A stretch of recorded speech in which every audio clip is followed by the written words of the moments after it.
Hi everyone, this is Tim, your Block 1 lecture instructor, and today we're going to cover chapter 35, which is oxygenation. And as you can see with this picture, we're going to cover the upper airway, which is going to cover the sinuses, the nasopharynx, soft palate, and epiglottis.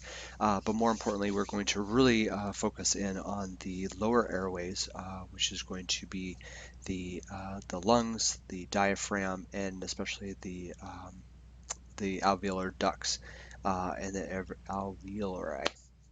So here we go. So the learning outcomes, they are to describe the structure and function of the respiratory system, identify factors that influence oxygenation, assess oxygenation, breathing, circulation, and gas exchange. You should be able to interpret diagnostic readings related to oxygenation, gas exchange, and circulation. You should be able to develop nursing care plans related to oxygenation and circulation, safely and correctly perform nursing interventions related to oxygenation, breathing, circulation, and gas exchange. You should also be able to correctly evaluate patients with oxygenation needs, identify procedures for safe and effective oxygen administration. You should be able to describe measures to promote peripheral circulation, describe selected medications and treatments to enhance pulmonary functioning, and describe selective respiratory disorders, their signs and symptoms, interventions, and evaluation. All right, so I will forewarn you that I'm following the book for Volume 1 pretty closely. I will do some reading because I think that your book does a really good job in explaining some of this, technical stuff a little bit better than I could, and I want you to be able to get this. I think that and as we taught you from day one, you know your ABCs: airway, breathing, and circulation, because without those those three things, your patient will be dead and nothing else will matter. So um, I think that with the pulmonary system and oxygenation, it's a big portion of how you take care of your patient, things that you will do, things you won't do, things things that will happen to actually keep your patients alive. And again, if you actually can really understand how this works, I think that it's half the battle of keeping your patients safe and healthy and keeping them alive essentially. So. All right, so with the pulmonary system, we have the airways and the lungs. So with ventilation, it's the movement of air into and out of the lungs through breathing. And for respirations, you have the exchange of gases, which is oxygenation and carbon dioxide. If you actually go to your book, I'm on page 868 and 869. The portion of how does ventilation occur. So we have inhalation, which is caused by expansion of the chest cavity and lungs, which creates negative pressure inside the lungs. This causes air to be drawn in through the nose or the mouth and into the airways. The diaphragm is a major muscle of breathing, which contracts with each inhalation, and the chest cavity is pulled downward. If you actually look at figure 35-3, that's a really good picture, and I love the description of this. So for during inhalation, the diaphragm contracts, pulling the chest cavity and lung bases downward. The intercostal muscles pull the rib cage up and outward. And in exhalation, the diaphragm relaxes, the lung bases move upward, and the ribs and intercostal muscles move down and in, resulting in lung compression. So if you actually all sit here and as you're being bored to death with my PowerPoint, take a big, huge, deep breath. And if you actually take a big, deep breath, your diaphragm is literally pulling your lungs down, and your intercostal muscles are pulling your lungs out. This is giving you the largest surface area that you could possibly imagine. So by taking a big, huge, deep breath, you're pulling in as much oxygen as you possibly can. Now, if you exhale, the diaphragm is now relaxing and your intercostal muscles are relaxing, and it's now, for lack of a better phrase, it's actually shrinking your lungs. It's no longer needing the big, huge surface area to be filled for gas exchange. So take a big, deep breath, diaphragm pulls down, intercostal muscles pull out, and you're able to take a big, huge, deep breath. If you exhale, then all this stuff relaxes, and you're able to exhale and pull all the carbon dioxide out. So what factors affect the adequacy of ventilation? So you have respiratory rate and depth. So the rate is how fast you breathe, and depth is how much your lungs expand to take in air. We have hyperventilation, which occurs when a person breathes fast and deeply to move a large amount of air through the lungs, causing too much carbon dioxide to be removed. Now, at first when I read this, and I remember this from nursing school, it was a little confusing, but think about it this way. Two things. One, your body is always in homeostasis. It's always trying to correct itself and always trying to make sure that everything's balanced. So with hyperventilation, let's just say that you're out of shape and you ran a mile, and the more you run, the more your body needs oxygen in order to actually fuel your body and to keep it moving. Being out of shape, you're not necessarily used to taking all those deep breaths, so your body's constantly taking bigger deep breaths in order to actually allow you to run. By taking in a lot of air, your body's trying to balance that out by expelling a lot of carbon dioxide. So as you um, are running and you're taking the big deep breaths, the rate has increased, and so has the air flow into your actual lungs. So that is hyperventilation. With hypoxemia, with mild hyperventilation, which can occur in response to this, the low level of oxygen in the blood. So when blood oxygen is low, ventilation increases to draw in additional air or oxygen into the lungs. As ventilation increases, carbon dioxide levels fall.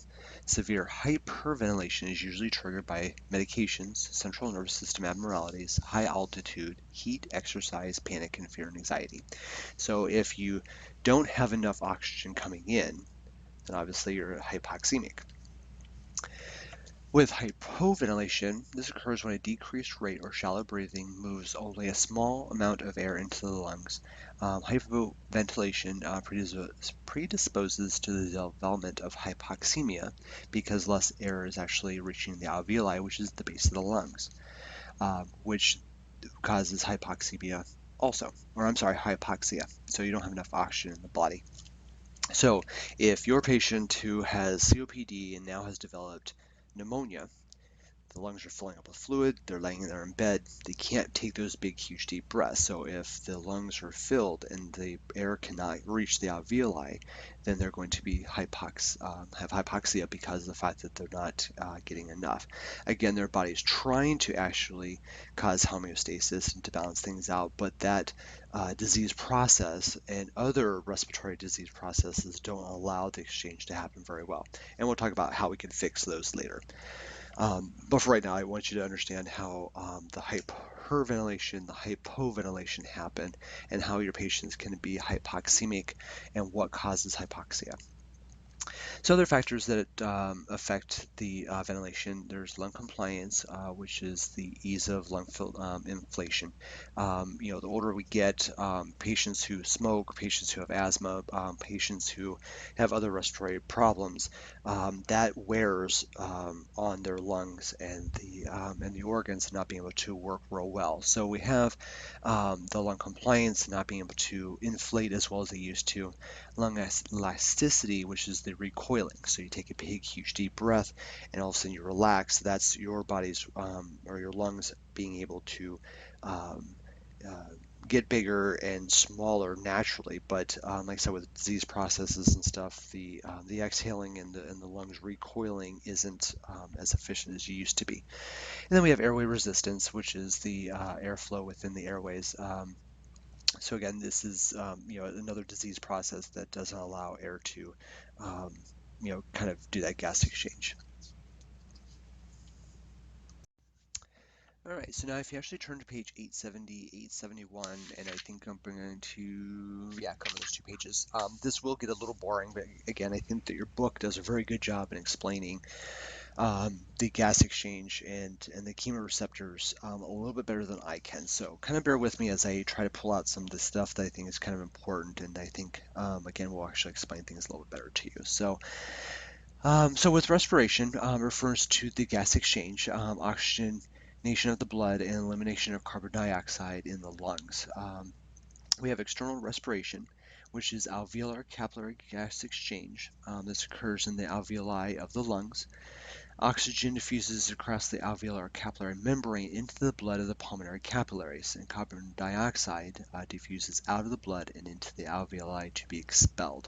So if you actually look at figure 35-4, you can actually see the bronchial trees, if you want to call it that, and the branches. At the base, where the alveoli are, you take a big, huge, deep breath, oxygen comes in, and with the capillaries that are running along the alveoli, they're actually making that gas exchange. So you take a deep breath, oxygen comes in, the capillaries pull it in, and in exchange, it will actually pull the CO2 or the carbon dioxide out of the capillary and allows you to exhale that out.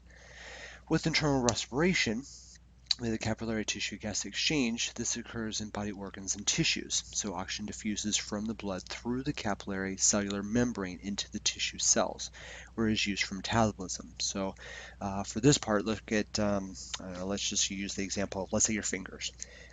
In your capillaries in your fingers, they're also doing gas exchange from the circulation itself. So blood comes from the heart into, let's say, your left arm, down into your fingers. During that capillary circulation, it's going to exchange the oxygen that's come in for the CO2 that has been used and pulling it back out, run it back through the arm up to the heart and the lungs, and that way you're able to blow it out. So for external, it's actually happening inside your lungs at the um, alveolar capillary membrane, and for the internal respirations, it's actually happening at the capillaries inside your body. And again, that's just the exchange between the oxygenation and the carbon dioxide, whether it be your organs, your extremities. I mean, every part of your body that has some sort of circulation. So how is breathing controlled? So the respiratory centers in the brain stem control breathing using feedback from chemoreceptors and lung receptors. So again, always think about homeostasis. Your body's always trying to actually balance everything out as much as it possibly can. So with chemoreceptors, which are located in the medulla of the brainstem, the carotid arteries, and the aorta, they detect changes in blood pH, oxygen, and carbon dioxide levels, and they send messages back to the central respiratory center in the brainstem.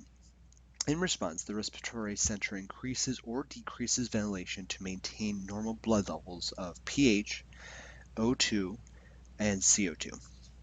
So if you are running the marathon and you need more oxygen to get yourself moving, the chemoreceptors are going to send something to your brain saying, hey, I need more oxygenation, and it's going to increase your respirations. If your body has too much CO2 and it's not actually blowing it out, then the chemoreceptors in your body tells your brain to, hey, you know what, you need to slow it down so that way it can actually make that homeostasis and balance things out a little bit. So in addition, we have lung receptors, which are located in the lung and chest wall. They are sensitive to breathing patterns, lung expansion, lung compliance, airway resistance, and respiratory irritants. So the respiratory center uses feedback from the lung receptors to adjust ventilation. So just like I said.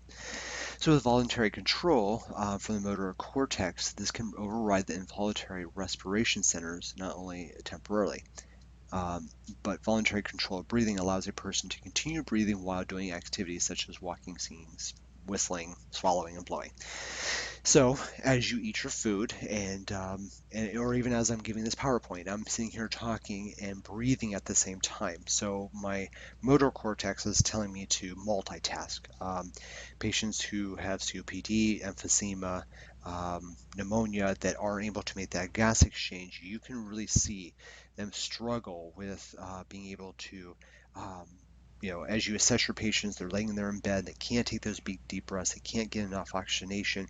You're asking them all these kind of questions. Well, not only are they trying to breathe to make, to get themselves to continue living and make the exchange, but they're trying to answer your questions, and you can definitely see them being short of breath. So the motor cortex allows you to be able to multitask between doing an activity and supplying your body with oxygen, but also being able to, again, whether it be whistling, swallowing, chewing, things like that and stuff. So,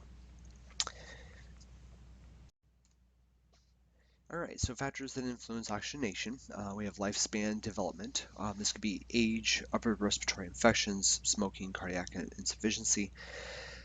So as you all know me by now, I don't do peds and OB, and I'm more of a med-surg older adult and the elderly, so I know more about that.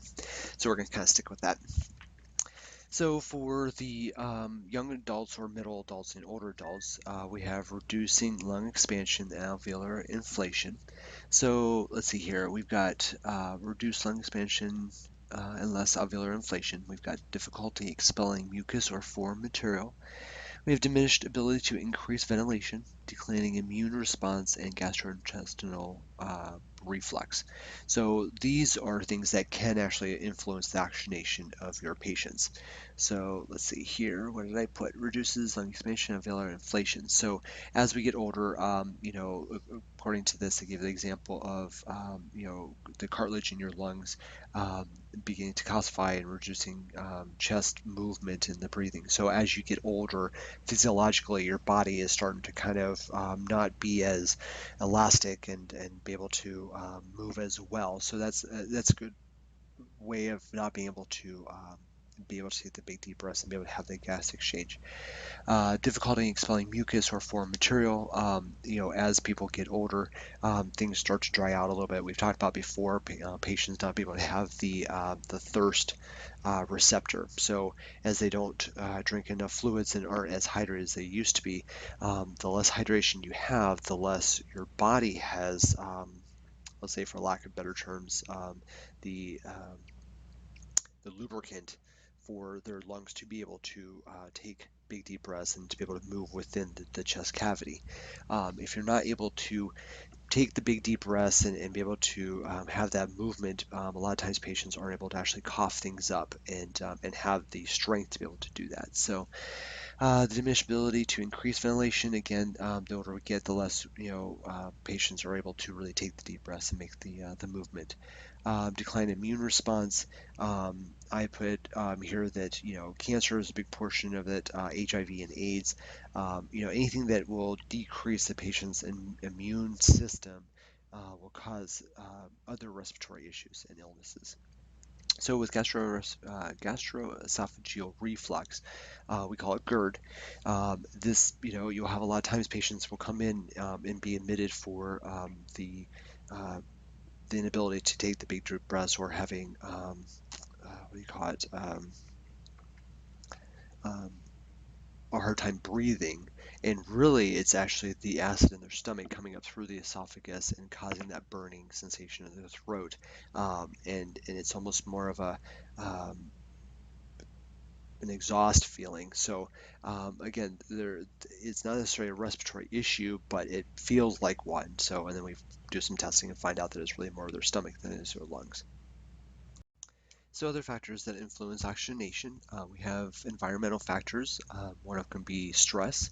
As the more stress we have, the more our immune system is depleted, and we are more susceptible to respiratory issues. We have allergic reactions.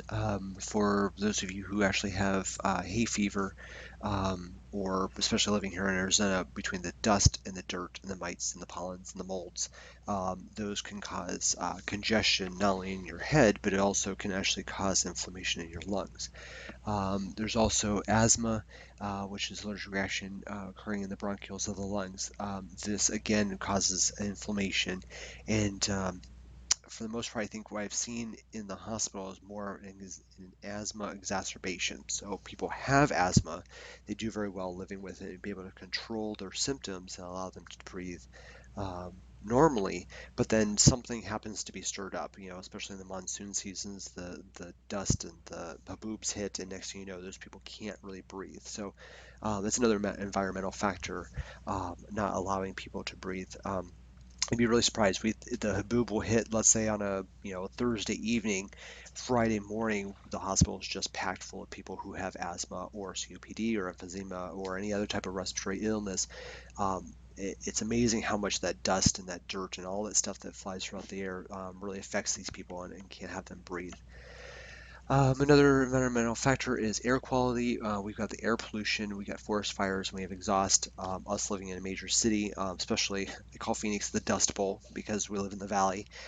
If you're driving on the freeway that's high enough to where you can actually see, like downtown Phoenix, you can actually see that haze of smog and dust that's really kind of trapped. So when you do see that and you're on your way to work, a lot of times you can kind of figure out how busy you're going to be or how many patients you're going to see that have respiratory issues because of the quality of the air we have.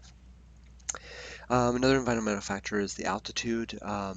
With the altitude, it increases ventilation, it increases the production of red blood cells, it will increase the lung volume, uh, the vascularity, and the production of hemoglobin. So and this is to be able to carry more oxygen. So as we mentioned in the lab lecture the other day, when you live in high altitudes, you need to produce enough hemoglobin in order to carry more oxygen.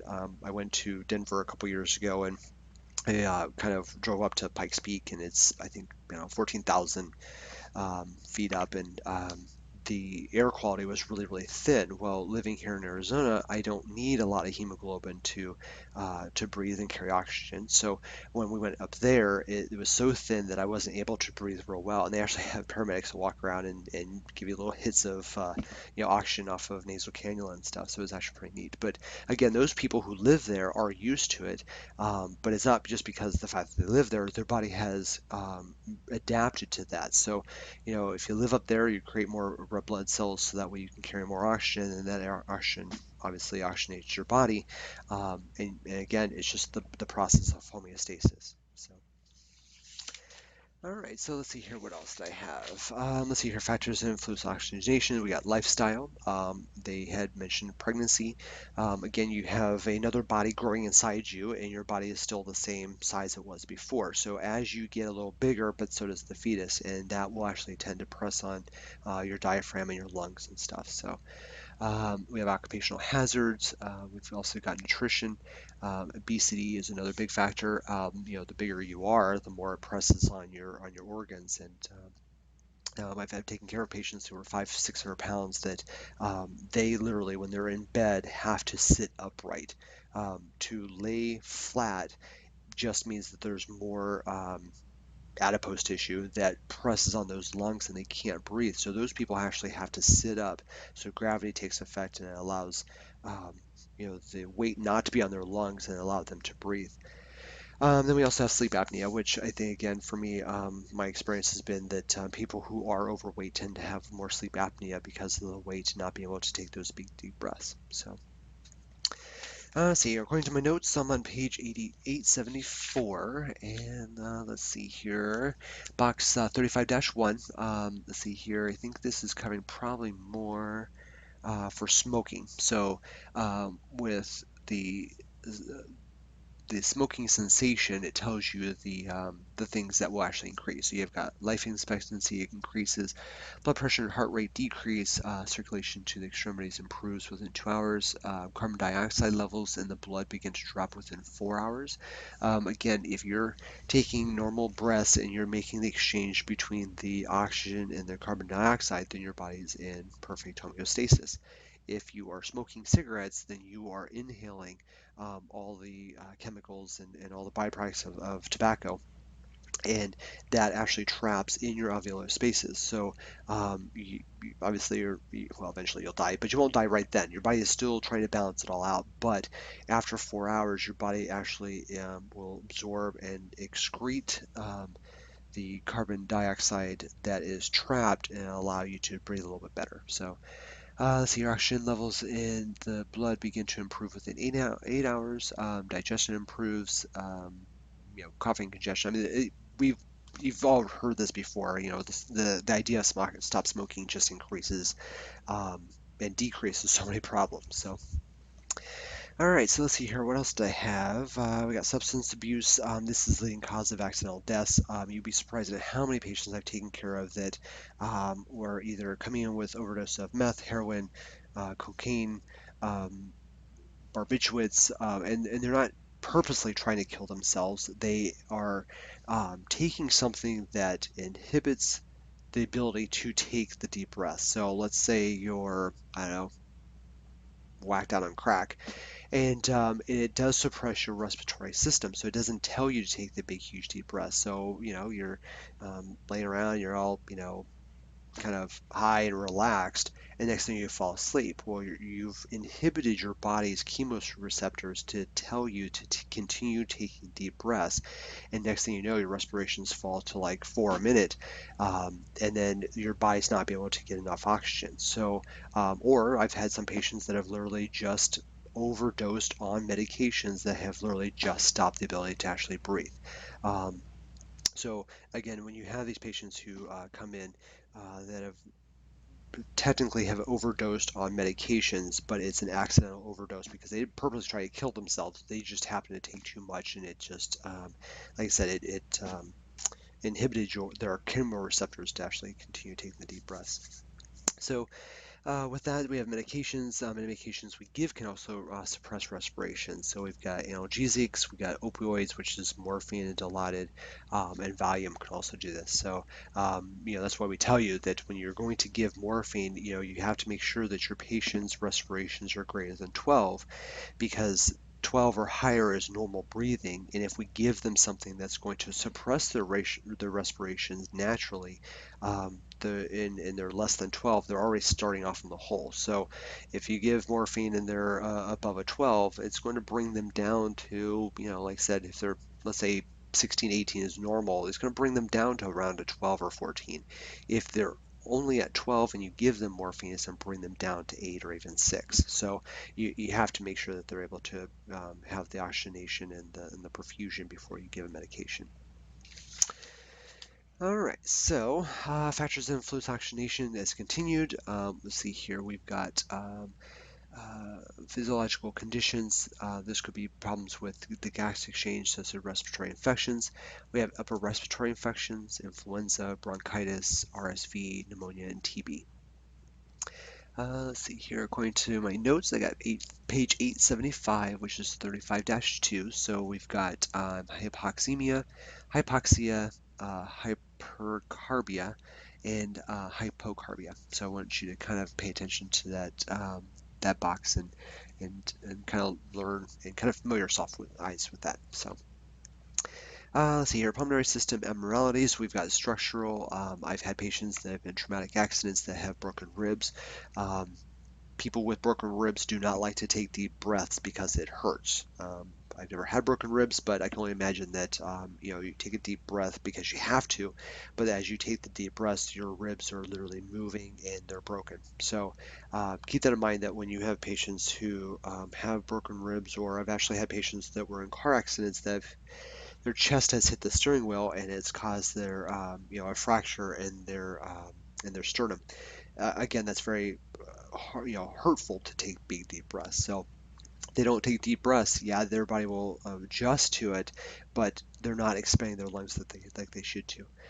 We've also got pneumothorax, which is a collapsed lung, and we also have people who actually are full fluid, pneumonia, atelectasis, you know whatever they're doing as far as not being able to move the gas exchange in and out is because of the fact that the disease process of some diseases kind of fill their lungs full of fluid, so they can't really make the gas exchange. Let's see here, airway inflammation of obstruction. We've got allergies. We mentioned that before. It causes inflammation. Asthma is a big portion of that. And we also have foreign objects. You will have patients that are in their 80s and 90s who have lost the strength to be able to swallow real well, and they're eating their food and it's just not going down the right pipe, if you want to call it that, and they're literally inhaling their food. That will go into their lungs. Their lungs will try to wall that off so it doesn't cause any more damage to the lungs. But that walling of that foreign object will cause infection. So that infection will continue to grow, and it causes the pneumonia and all kinds of other things. So that's how your patients get aspiration pneumonia. They eat something, they don't swallow real well, it goes into their lungs and stuff, their esophagus, and then again the infection starts.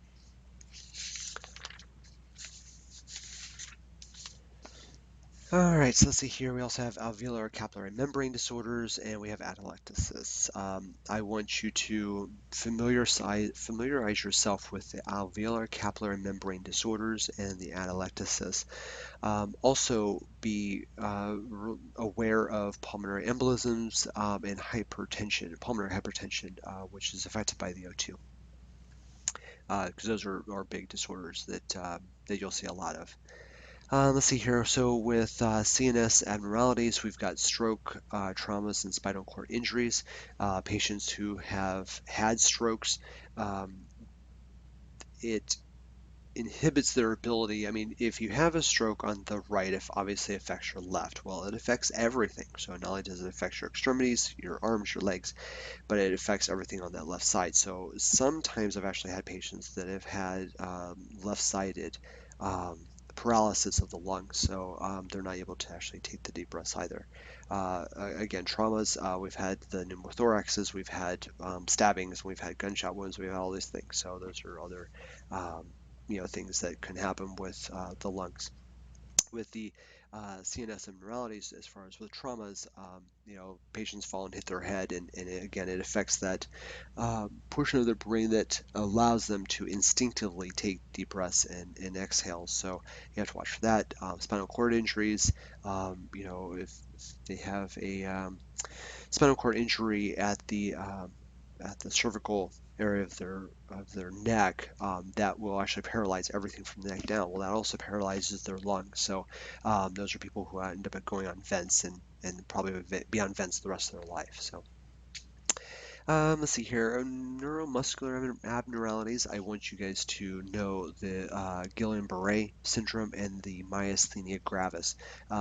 Those, I've actually had some patients with both, but at one point we were getting a lot more patients coming in with that. So familiarize yourself with those two disease processes and medical interventions that will be done and what you have to do as a nurse have to actually do. So.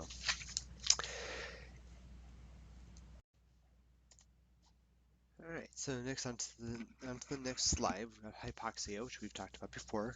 This is a condition of insufficiency oxygen in the body. Signs and symptoms would be rapid pulse, rapid shallow respirations, and dyspnea, increased restlessness or lightheadedness, flaring of nares, substernal or intercostal retractions, and cyanosis.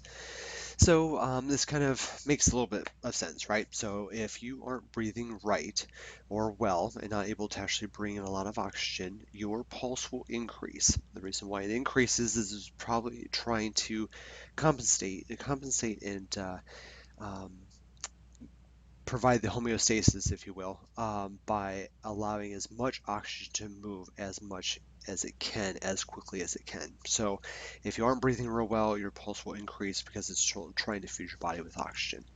The rapid, shallow inspirations and the shortness of breath, again, you're trying to move air in as much as you possibly can, as fast as you can.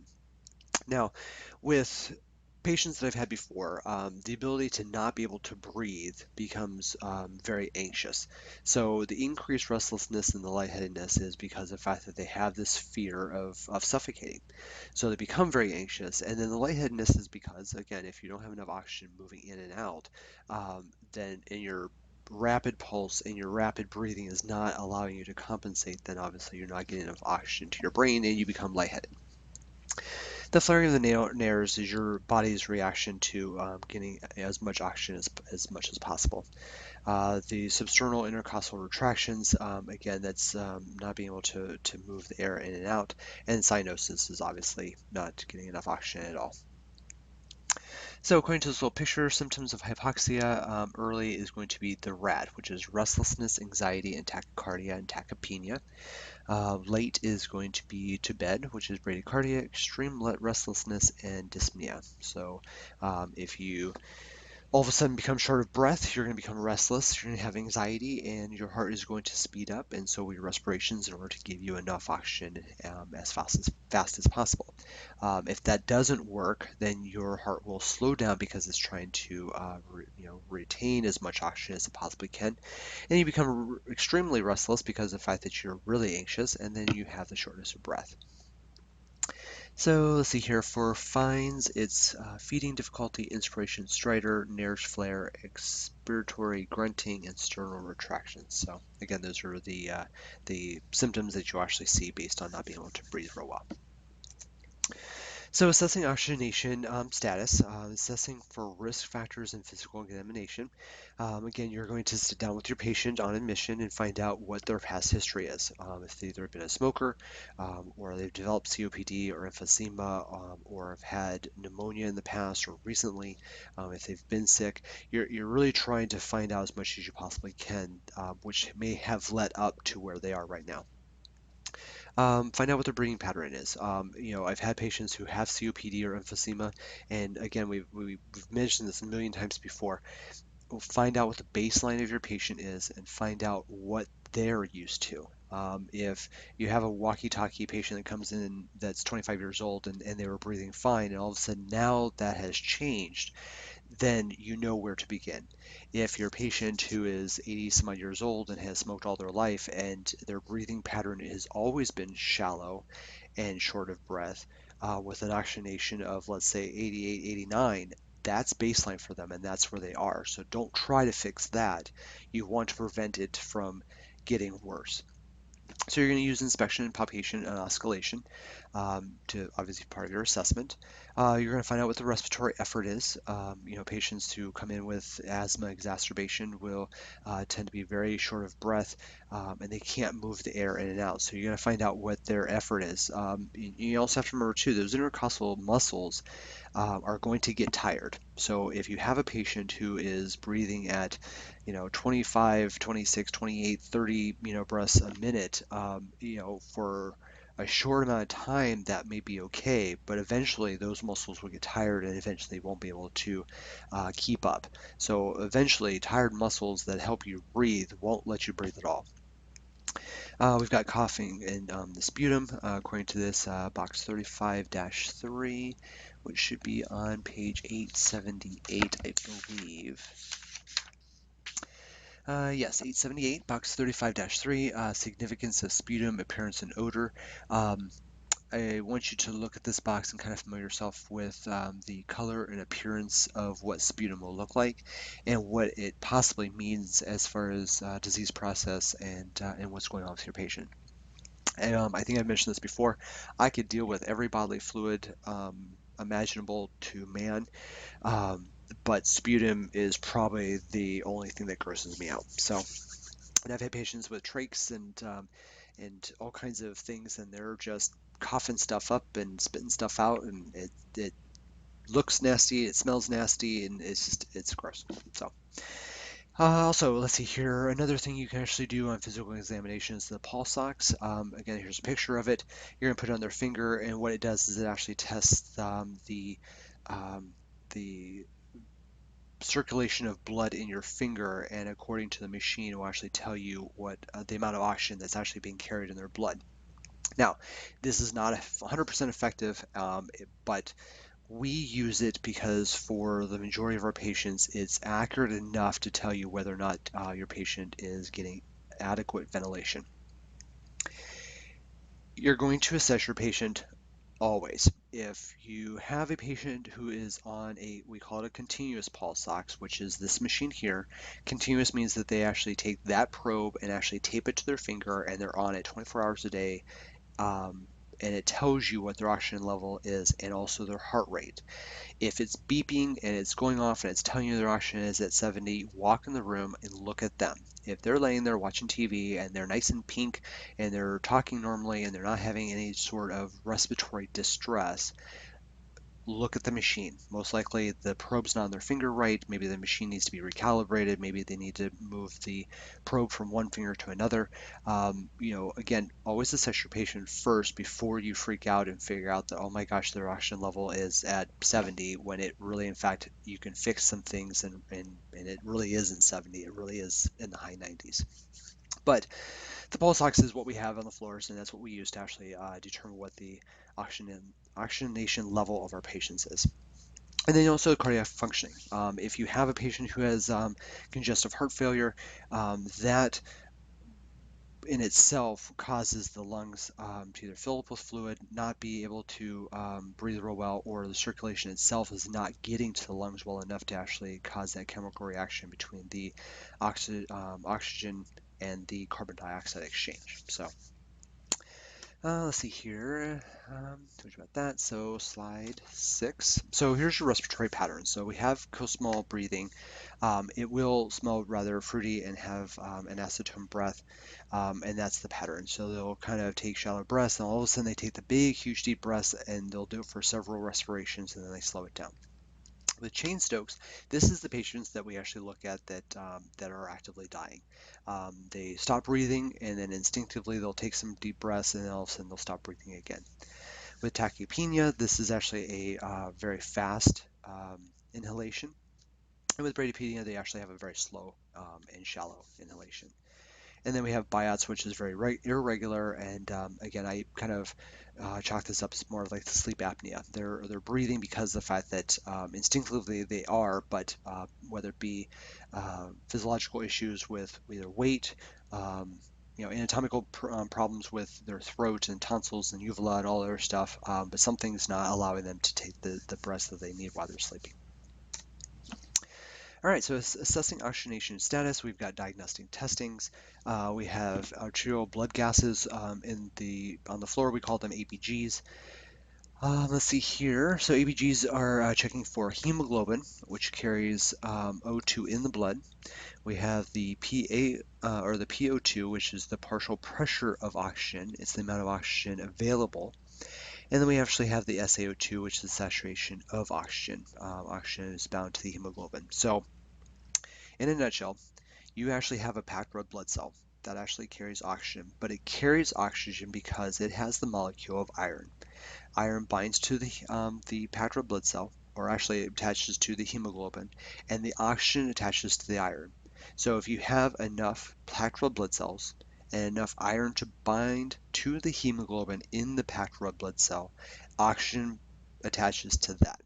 So if you have enough, you'll have enough circulation, and based on your breathing, oxygen goes in, it actually crosses the alveolar membrane and actually goes into your circulation. It binds to the packed red blood cell, and then it gives you oxygen to all your organs and to the entire part of your body.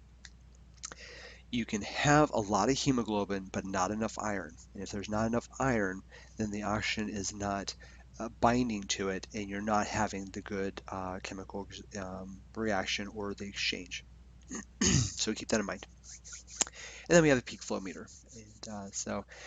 And that actually kind of determines whether or not your patients are able to breathe well. And I also believe it's used for asthmatics, and it helps determine symptoms before they have the exacerbation. And the other picture is a oxygen tank. So it's portable. It's for people who are on continuous O2 all the time, 24 hours a day, 7 days a week, and allows them to be portable. So. All right, so NAND and nursing diagnoses. We have ineffective airway clearance. We have ineffective breathing pattern. We have impaired gas exchange, activity tolerance, and these are related to anxiety, fatigue, fear, powerlessness, insomnia, and social isolation. So for ineffective airway clearance, I think this is going to be more of the patients who either have CHF, which is congestive heart failure, or pneumonia or something that is filling their lungs full of fluid, and they're not able to actually cough all that stuff up and actually make the gas exchange. So it's an ineffective airway, obviously. Ineffective breathing pattern, again, you're 100 pounds overweight, you're trying to run a marathon, and your breathing is not being effective. Impaired gas exchange, again, at the alveoli level, the exchange between the oxygenation and the carbon dioxide is not making the connection, and that's becoming impaired. And then activity intolerance, again, if you can't breathe, then obviously you're not going to be able to run. So for those who are either emphysemas or COPDs or asthma exacerbations, they're not able to breathe real well, and obviously it makes them very tired and they're weak, so they're not able to actually perform their activities. Again, I mentioned the anxiety. The anxiety is the biggest issue. If you can give your patients something to calm down a lot of times the breathing will resolve itself, because there's nothing worse than feeling like you are suffocating. Again, we mentioned fatigue. We've got the fear, the powerlessness. You know what you can do to make yourself breathe better. You just can't do it. Insomnia, again, if you're either overweight or you have sleep apnea or breathing problems, a lot of these patients will sleep in recliners or sitting straight up because they can't lay flat. And it's somewhat uncomfortable, so they don't sleep real well. And then social isolation. There's a lot of activities you just can't do because you're on oxygen. And that's, and that it makes you feel as if you can't be around friends and family, or at least, participate in activities. So with planning, you're going to maintain a patent airway. Again, you follow your ABCs. It's airway, breathing, circulation. Without them, you're dead. You're going to improve comfort and ease in breathing. So there's medications we can give that are either bronchodilators or things that will actually open up the lungs, and be anti-inflammatories, which will ease their breathing, but it also provides some comfort. Maintain or improve pulmonary ventilation and oxygenation. Again, you're going to give either medications. Physiotherapy is also mentioned in your book. And we also have SVN treatments, which are the breathing treatments the respiratory therapists give. You're going to improve the ability to participate in physical activities. So, again, if they have to take short resting periods in order to be able to keep up with people, you got to be able to teach your patients how to actually plan for that. You're going to prevent risks associated with oxygenation problems, such as skin and tissue breakdown, syncope, acid-base balances, and feelings of hopelessness and social isolation. So, interventions for optimal oxygenation. All right, so we got promoting respiratory functions. On page 883, table 35-1, we've got the respiratory medications that promote ventilation and oxygenation.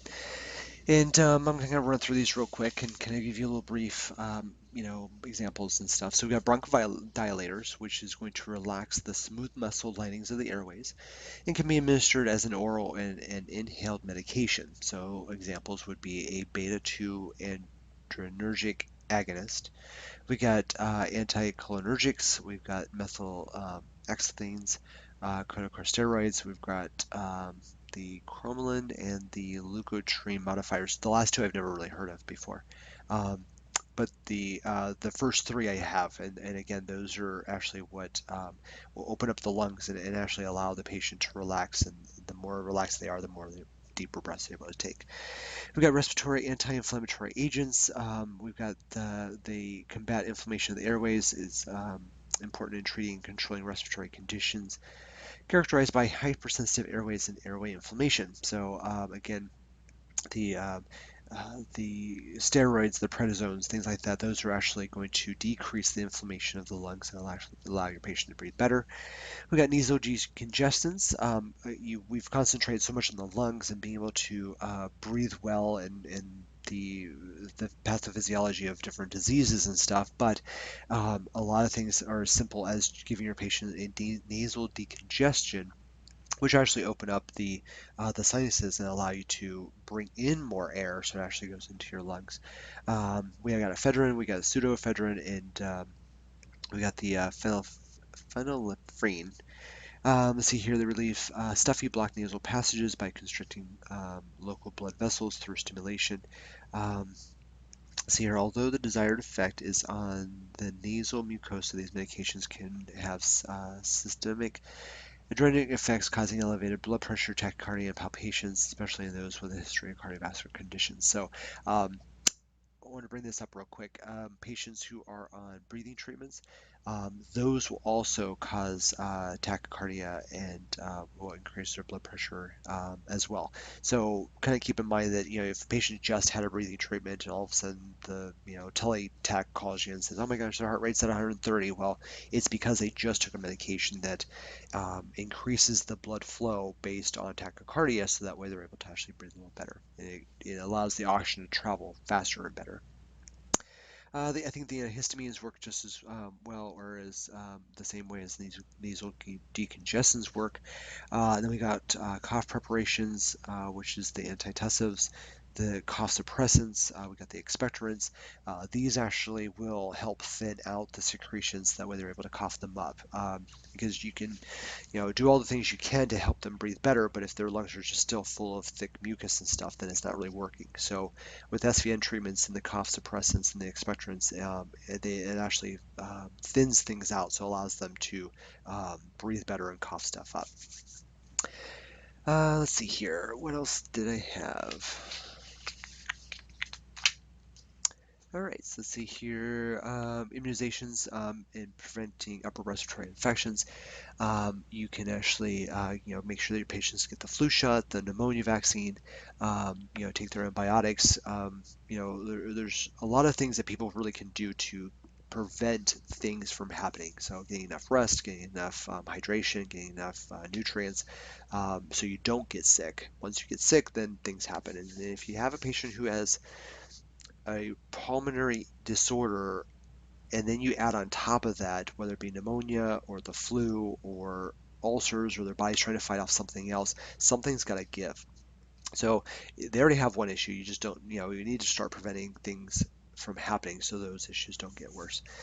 Support smoking cessation.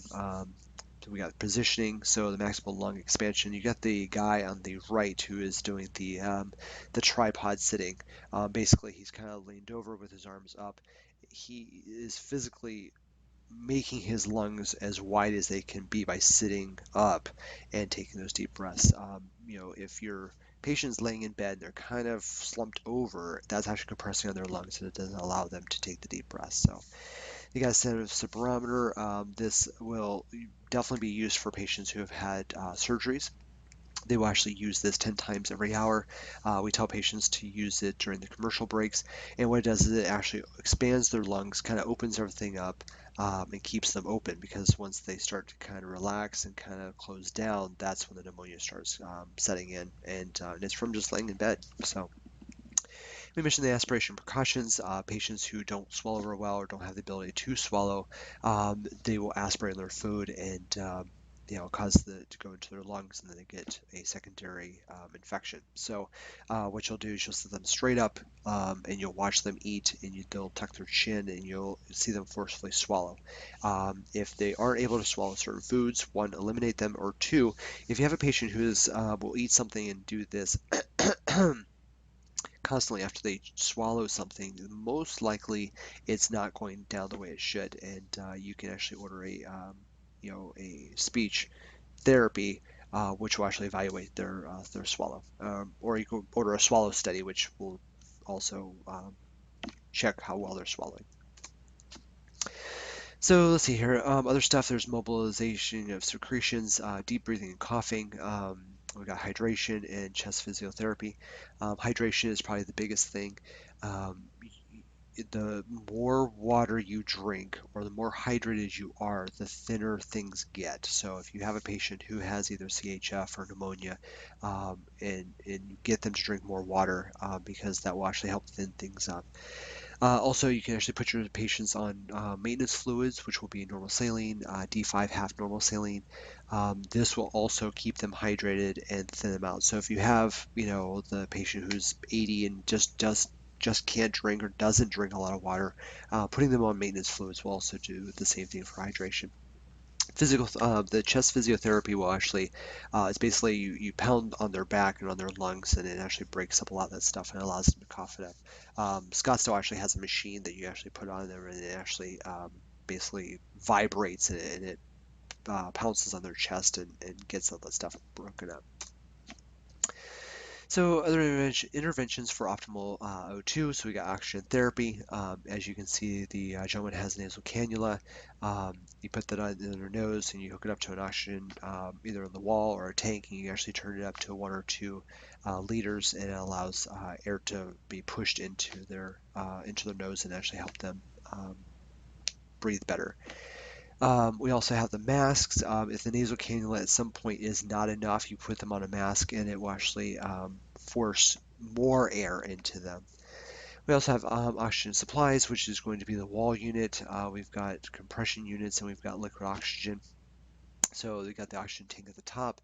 We also have the compression unit, and then with the gentleman at the bottom, he actually just has a portable O2 tank. It allows him to, be anywhere without having to lug around this big, huge tank.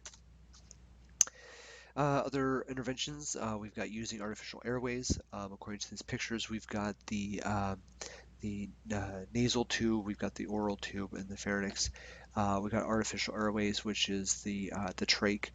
Patients who actually come in that can't breathe, again, you have to follow your ABCs, and you got to do what you can to get them to breathe. If they can't breathe, you don't have time to do SVN treatments and medications and wait for them to work in 20 minutes and all these other things. A lot of times emergencies happen, and you literally just have to cut a hole in their throat and put a tube in. We've the traumas come in like that, or we have actually patients who are going through some sort of respiratory distress, and they will either intubate them, and if intubation is not an option, then they will actually trach them. So other inventions, we got the oral suctioning. I can't tell you how many times I've had older adults that can't breathe or they have a change in their breathing pattern. A nurse will call. We have a rapid team that is kind of the precursor to a code team, and basically an ICU nurse comes and I'll come, and a respiratory therapist will come, and basically we all determine and decide what can we do to actually help fix this patient right now without having to turn it into either a code or something much bigger. So a lot of times we'll go up there and the patients they've got phlegm, and they've been able to cough it up just to right about the base of their neck or their trachea, and they just don't have the strength to cough up it anymore. So basically these two little tubes are actually called Yonkers. And basically what you do is you hook it up to suction, and you stick it in their mouth, and you stick it down their throat until they gag. And a lot of times that it will be just enough for you to be able to suction out that stuff. If it isn't able to come up, it just keeps building up, and eventually they just won't be able to breathe. So a lot of times it's little simple things of suctioning and having them cough stuff up, providing oral care, doing some swabs and getting all that gunk out of the back of their throat and stuff will also help with oxygenation, because it's really more blocking it and not allowing them to get the air moving freely. All right, so we're going to touch roughly and quickly and briefly on the cardiovascular system. So because this does tie into the oxygenation. So we've got the heart, the blood vessels, and the red blood cells. I've mentioned to you guys before about the packed red blood cells and how that really works in transporting oxygenation. Again, actually, on the right side of the heart, that's where the deoxygenated blood comes in from the body that's already been used, and then it actually goes up into the lungs. It becomes oxygenated, it goes through the left atrium into the left ventricle, and then it gets pumped out to the rest of the body. So hemoglobin, it carries oxygen. We've got arteries, which is oxygenated blood, and then we got veins, which is deoxygenated blood back to the heart and the lungs. So with electrical conduction, we've got the cardiac cycle, which is, let's see here, we got the SA node, which actually contracts the right atrium. We got the AV bundle, or the bundle of His. We have the AV node, which actually helps sense to the ventricle to contract. We got the left bundle branch, and the right bundle branch, and then we got the right ventricle. So with cardiac monitoring, you can do an EKG to make sure that the heart is pumping correctly, because if the heart's not pumping correctly, then the blood's not flowing correctly. So, all right, so influencing cardiovascular functions, we've got age, which could be older adults. We've got the environment, which is stress, air quality, altitude, heat, and cold. We live in one of the hottest states in the country, so we don't really have to worry about too much with cold. But the coldness, especially for those of you guys who are doing your assessments that have really cold hands, the circulation is there, it's just not real great. So just imagine if your whole body is cold. Things constrict. That could be your capillaries, your veins, your arteries, and including your lungs. And if those constrict, then blood and oxygen is not moving real well. We've got lifestyles, we've got nutrition and weight, exercise, tobacco, and substance abuse. Again, we mentioned medications.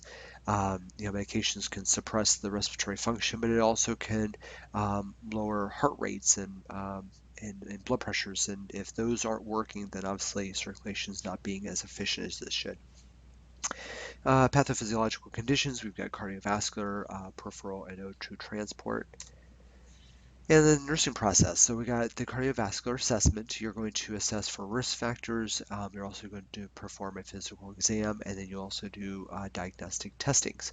So for risk factors, whether it be patients who have either obese, not eating healthy, smoking, a lot of factors put them at risk for having cardiovascular disease.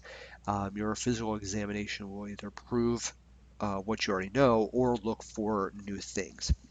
And diagnostic testing is the same way. They'll do heart caths, they'll do um, EKGs, echocardiograms, stress tests, just to find out how the heart's really working. So as far as diagnosing, you're going to do decreased cardiac output, you're going to do ineffective tissue perfusion, risk for shock, as an etiology of risk for activity intolerance, acute pain, anxiety, and ineffective coping. So interventions, you're going to manage anxiety, you're going to promote circulation, you're going to promote venous return, prevent blood clots, and administer medications. And then for whatever reason they threw this in here, but performing CPR. So obviously if your patient is not breathing or having circulation, then you're going to perform CPR.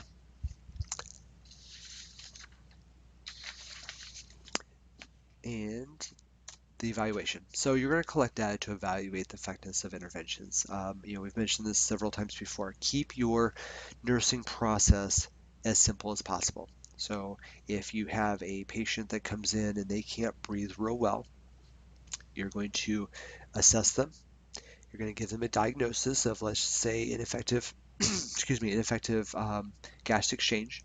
And then what are you going to do for them? You're going to give them SVN treatments. You're going to give them um, medications to actually bring down the inflammation. You're going to give them some teaching tools. I mean, there's a million things you can do to make this situation better.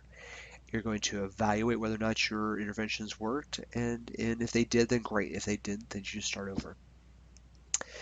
So for the evaluation, you collect data to evaluate the effectiveness. If the outcomes are not achieved, then explore reasons why before modifying the plan of care. So again, just make this as simple as possible. Bring your questions to class, and again, I try to follow the book for Volume 1 as closely as possible. I've mentioned the things that I really want you guys to pay attention to. Um, I think that the biggest thing, if you get anything out of this lecture, is really more of the pages that I read. The chemical reaction between the oxygenation and the carbon dioxide, um, and kind of figuring out how that works.